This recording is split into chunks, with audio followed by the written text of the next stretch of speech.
मैं doctor Karamvir Singh, associate professor political science, BSR government arts college Alwar.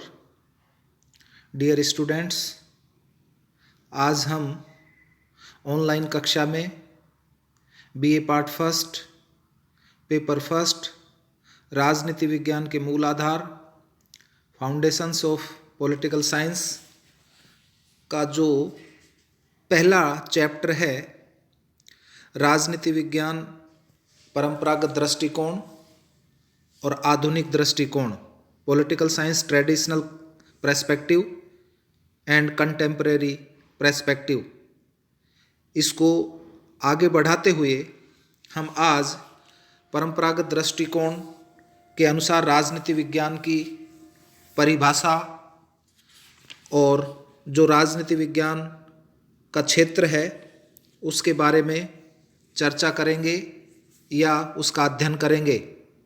तो प्यारे बच्चों, जैसा कि आपको पता होगा, मैंने कल भी इस बात का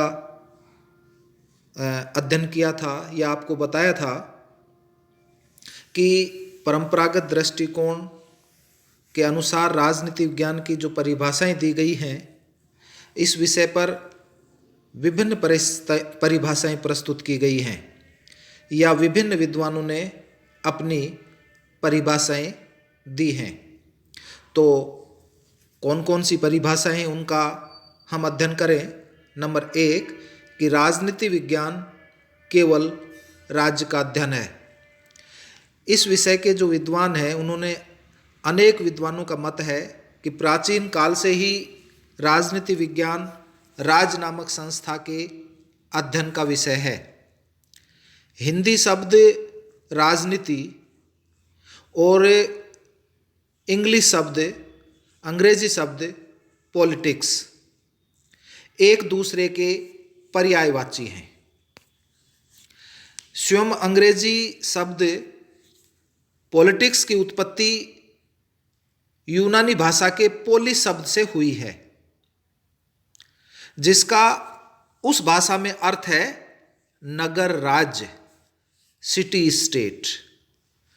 तो इस प्रकार यूनानी विद्वानों के अनुसार पॉलिटिक्स एक ऐसा विषय था जिसके अंतर्गत नगर राज्य का अध्ययन किया जाता था और धीरे धीरे राज्य का स्वरूप बदला और प्राचीन नगर राज्यों की जगह आधुनिक राष्ट्र राज्यों की स्थापना हुई और उसके इस के साथ ही इस विषय का भी विकास हुआ और राजनीति पॉलिटिक्स के स्थान पर राजनीति विज्ञान पॉलिटिकल साइंस कहा जाने लगा।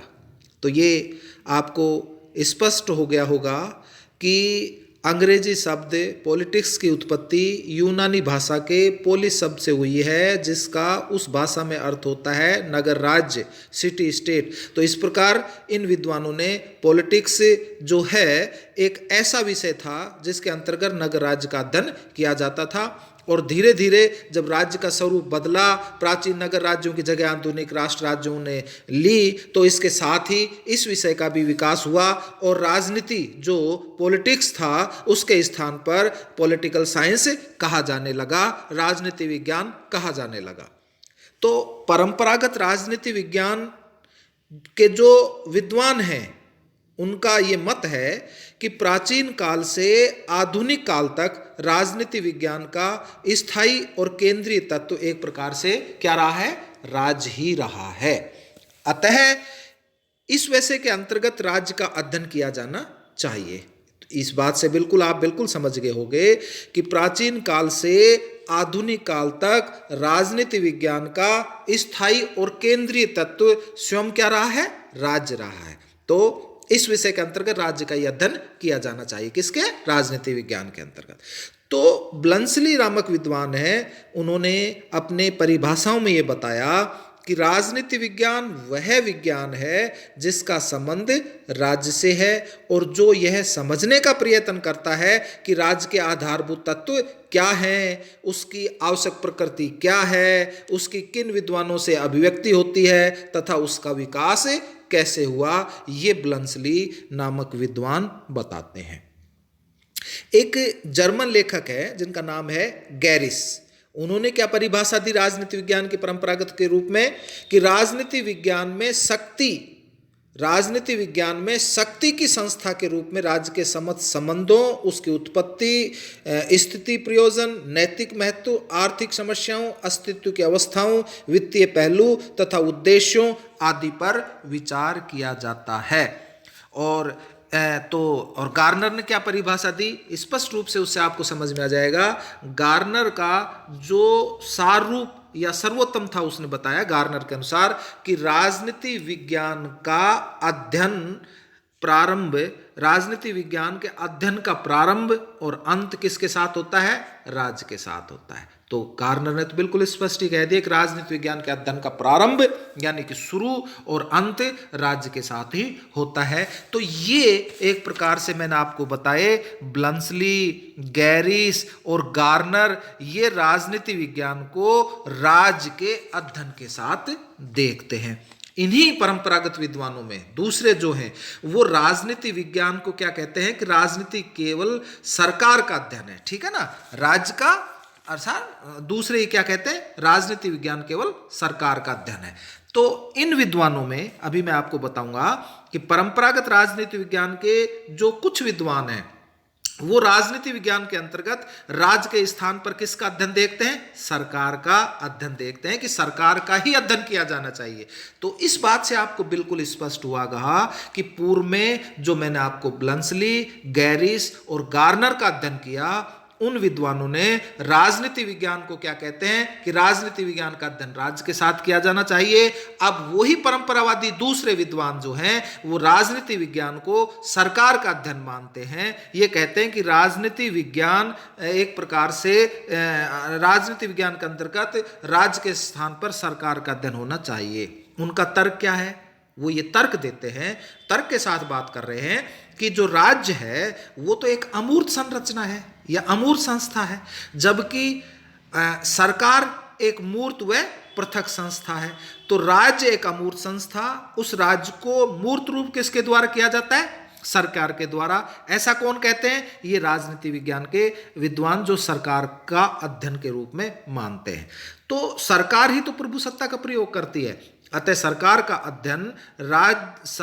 का ही अध्ययन राजनीति विज्ञान के अंतर किया जाना चाहिए। इसमें मुख्य रूप से मैं आपको बताऊं, जैसे सीले नामक विद्वान हैं, उन्होंने क्या बताया कि राजनीति विज्ञान शासन के तत्वों का अनुसंधान उसी प्रकार करता है जैसे संपत्ति शास्त्र संपत्ति का, जीव विज्ञान जीवन का, बीज गणित अंकों का, रेखा गणित स्थान और लंबाई चौड़ाई का करता है।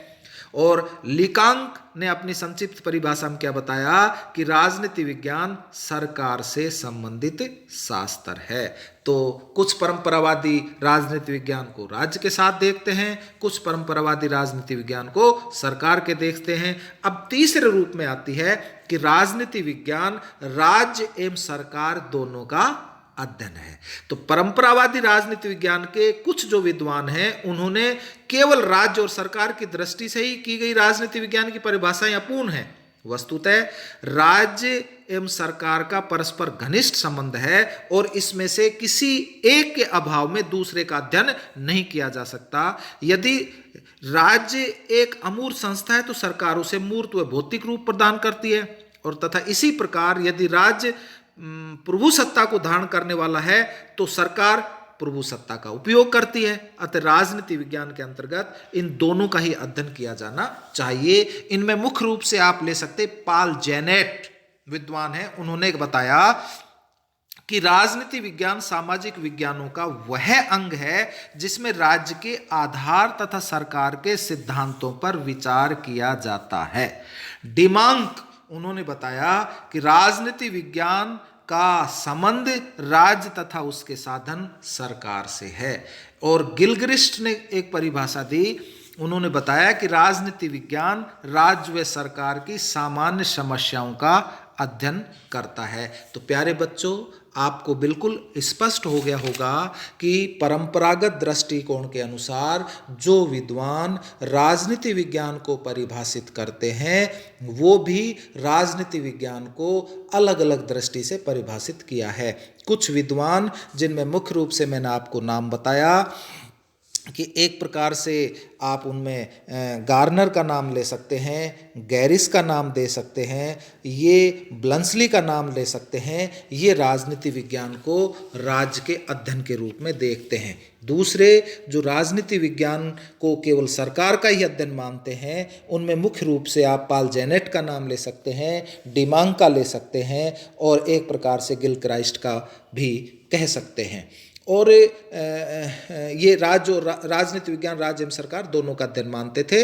राज्य केवल सरकार का अध्ययन है, इसमें मुख्य रूप से लिकांक का आप नाम ले सकते हैं, ये सीले का नाम आप ले सकते हैं।